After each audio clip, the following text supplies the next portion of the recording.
Je vais parler de mon témoignage lorsque je suis devenue enfant de Dieu. Bon, pour commencer, je suis d'abord née dans une famille chrétienne où j'ai eu le temps d'être enseignée sur la Bible, sur les missions chrétiennes et tout ça. Et personnellement, je n'y croyais pas à ce qui m'était raconté parce que ça avait l'air un peu trop abstrait pour moi. Je cherchais la logique dans toutes ces choses-là. J'étais tout le temps dans les raisonnements et les questionnements et tout.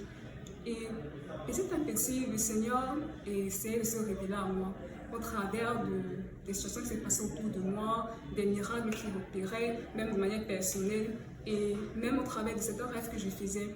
Et au fur et à mesure, c'est comme ça que j'étais de plus en plus convaincue de son existence et de l'amour qu'il avait pour moi.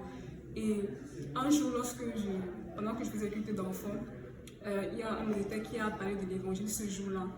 Et il a prêché. Bon, après l'évangile qu'il a prêché, j'ai été davantage saisie et j'ai su que ce jour-là, je devais faire le pas.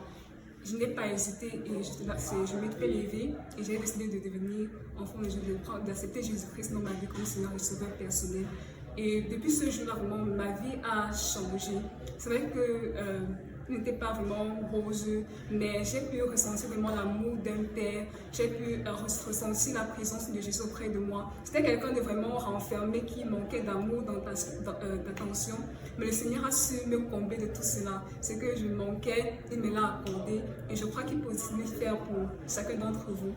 Et je vous invite vraiment à prendre cette décision-là aujourd'hui, d'accepter comme votre Seigneur et Sauveur personnel et de marcher avec vous. Dans la boîte.